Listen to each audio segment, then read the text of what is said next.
بسم الله الرحمن الرحيم. خير ما نبدأ به هو الحمد لله رب العالمين، والصلاة والسلام على أشرف الأنبياء والمرسلين سيدنا محمد وعلى آله وصحبه أجمعين.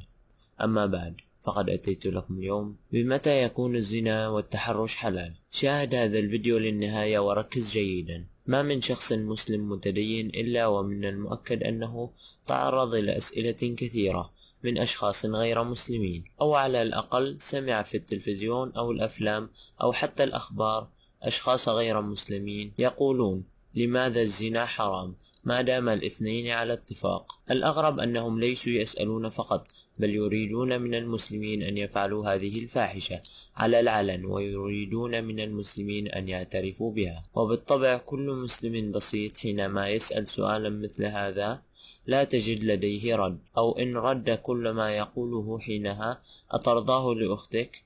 وبكل أسف إن الغرب بالفعل يرضون هذا المنكر لأسرتهم، لذلك يكون رد المسلم لا يتناسب معه، لأنه حتما سيرد بنعم، أرضاه لأختي ما دامت هي موافقة. وبسبب ذلك يقول أحد الأشخاص من أمريكا إن الله بتحريم الزنا قد ظلم عباده، لأنه حرم عليهم أمرا هم يرضونه. ولكن هذا الأمر لم يكن جديدا على الإطلاق، بل سبق وأتى أيضا أناس منذ قديم الزمان تريد أن تحلل المعاصي. وباتفاق معظم أهل العلم يقولون: لمن يريد أن يعصي الله أو يزني ولا يعاقب أو يحاسب أو يكون عليه وزر، لا بأس في ذلك، افعل ما شئت من معاصي. ولكن حينما تفعلها وتريد أن لا يحاسبك الله، فعليك فقط أن تفعل هذه الأشياء. أولا، إذا أردت أن تعصي الله فاختبئ في مكان لا يراك الله فيه. ثانيا، إذا أردت أن تعصي الله فلا تعصه فوق أرضه. ثالثا، إذا أردت أن تعصي الله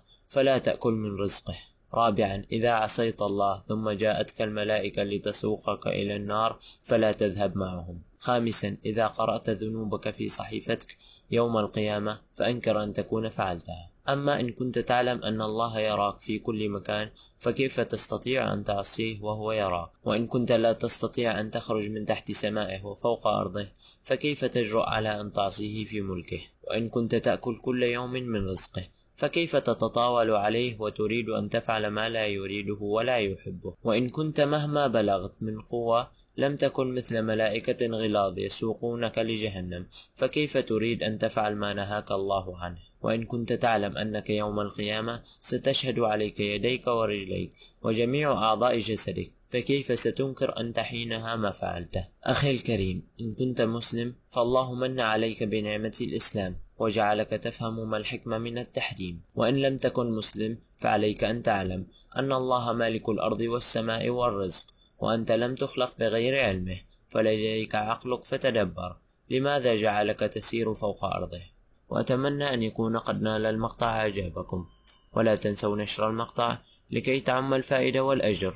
والسلام عليكم ورحمة الله وبركاته. إن أعجبك الفيديو لا تنسى الإعجاب والاشتراك في القناة ليصلك كل جديد، وانشر المقطع ليعم الأجر والفائدة للجميع. ولا تنسونا من آرائكم وتعليقاتكم، ونحن نحترم آراءكم وتعليقاتكم ونأخذها بحامل الجد. وشكرا وجزاكم الله خيرا.